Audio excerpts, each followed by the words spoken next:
Hello, everybody. Welcome to MET-related Pep Talk question and answer session with Dr. Ali.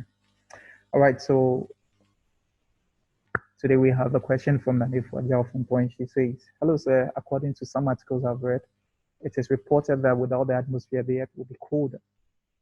But what happens to the hot solar radiation coming down? Isn't that supposed to cause hotness? That's heating. And then per my understanding of the atmosphere, clouds are all inclusive. Also from the Earth's radiation balance, the amount of radiation being reflected and absorbed by clouds and the upper atmosphere is more than what is absorbed by the Earth. So why won't the Earth be hotter instead? All right, so Nana, that's a good question. Let's address it this way. Okay, we start with the fundamentals and then we build it up onto your question. All right, so when we talk of the Earth's atmosphere, for the sake of all our viewers who might not be probably meteorologists, and there might be people from different backgrounds. Okay, so Earth's atmosphere is made up of a mixture of gases. So the thin layer, as shown in this figure, this bluish layer surrounding or enveloping the Earth forms the Earth atmosphere, and then it's made up of a whole mixture of gases. And these gases include predominantly nitrogen and then oxygen.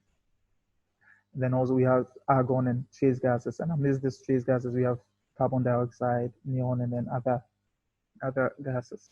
Now the proportion of nitrogen and then oxygen is quite great enough, and that's what keeps the whole Earth in balance and also shields us. One, when we take the oxygen, without the oxygen present in the atmosphere, then it means life would cease to exist because we need to breathe in oxygen.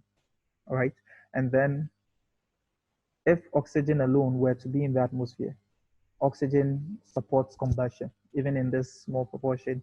You can imagine what would happen when we have gas, let's say our LPG, exploding. Now, in the presence of massive oxygen, it's going to escalate the damage.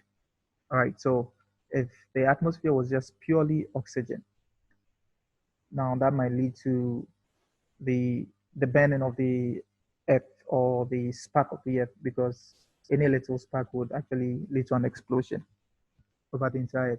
And so the nitrogen plays a role of balancing it out or checking out the oxygen. And then the two gases predominantly also serve great roles in limiting the amount of destructive radiations coming from the sun towards the earth. Now the earth, so like we said, the earth without the atmosphere would just be like uninhabitable for humans and general life. And so to the question of Nana, if Earth's atmosphere were absent, what would happen to the earth? Now the earth would definitely be colder, in fact below freezing point. And what's likely to happen is, or what would happen is that the earth will be covered in ice all over. Okay, unlike what we've seen now, where you can take portions, let's say the tropical regions where there's very warm days and then also water in its liquid state. If the atmosphere was absent, it means we would just have pure ice covers all over the earth. And so the question is, why so? Is that really the case? What would really lead to that? Okay, so now the earth as a body, okay, receives radiation from the sun, and then every body at all, anything at all, upon receiving also emits. So the earth also absorbs a proportion of the radiation that's coming from the sun and then re-emits it. Now, the sun as a perfect black body, when we talk of black body, we mean a body that's able to give off radiation in all the frequencies and all the wavelengths. Okay. Similarly, you can also say a black body is a body that accepts all radiations that's incident on it and emits everything. All right. So the sun is a perfect black body in that it's able to, it actually gives off radiations in all the frequencies and all the wavelengths of the EM spectrum. But then due to the nitrogen and then the oxygen predominantly, together with other trace gases and other gases too, like the ozone and the rest, they are able to block most of the extensive or the destructive parts of the radiations. That's from the gamma all the way to the UVC especially. And then the ozone also is able to shield us from the harmful parts of the UV, that's the UVC and then the UVB. However, a little proportion of the UVB and then some proportion of the UVA gets to the surface. And so the amount of radiation, the dominant radiation range that gets onto the surface is the UV, that's from the UVB, UVA, and then the visible and some portions of the infrared, that's the near infrared, they get onto the Earth's surface. Now, with the atmosphere, which contains gases, definitely there are attenuations in the atmosphere. And so not all the fraction of the solar intensity or the radiation from the sun that gets to the surface actually gets to the surface. There are a whole lot of reflections, scattering processes in the atmosphere. Then a fraction that gets onto the Earth, also there's reflection from the Earth's surface, and then a proportion is absorbed by the Earth. Now the percentage that is reflected by the Earth is 30%. So if we take off the Earth's atmosphere, then it means 30% would still get reflected from the Earth's surface, and then 70% will be absorbed. Now, the solar constant, which is the magnitude of energy from the sun that reaches the top of the atmosphere, the unit area, is 1361 watts per square meter. Now, this is an approximation, right? So based on, so with the same Stefan Boltzmann's approach, which deals with the flux density or the energy per unit time per unit area, unit surface area, that relates to temperature. So we do same computations for the sun, and then we arrive at 1361 being the solar constant that's hitting onto the atmosphere of Earth. Now, if you take the atmosphere off, because the Earth is still on the same orbit, okay? Now, the same magnitude, we expect that approximately the same magnitude would hit the surface because there won't be obstructions. Now, with the atmosphere present, this is not the magnitude that gets onto the surface. But then if we take the atmosphere off, then it means we expect that close to this magnitude would get to the surface. However, the Earth on its own would also reflect 30%. And so the entire fraction of this solar constant that gets to the Earth's surface, or that's absorbed by the Earth, is just 70% of it. Now, the Earth, although it's spherical, the region of the Earth that receives the solar radiation, its cross-sectional area is that of, it assumes a circular shape. Now, let's take this as throwing light on a ball, a spherical ball, and then it casts a shadow on the wall. Even though it's a spherical ball, when we throw the light on it, the shadow it casts on the wall will be circular. Okay, telling us that the region of the spherical ball that's receiving the light rays has a circular orientation. All right, so with that, it means that the cross-sectional area that receives the incoming radiation, which is shown in this figure by the bigger red arrow that's indicating the solar constant or the incoming radiation. Now, the portion of the Earth that receives it, the total energy that's absorbed by the Earth is then the solar constant, which is quoted in watts per square meter, which is energy per unit area, times the cross-sectional area that receives it, which is pi r squared, where r here is the radius of the Earth. And then, because it's not the entire solar constant that gets to the surface, it's not the entire solar constant that is absorbed by the Earth's surface. A fraction is reflected. So we have times the proportion that is absorbed, which is 1 minus the reflectivity or the albedo, which is 0.7. So we are left with the solar constant.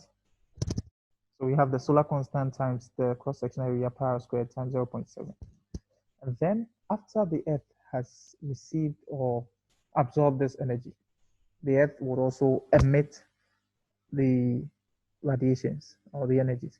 Now the Earth would emit in all directions because one, the Earth is rotating on its own axis.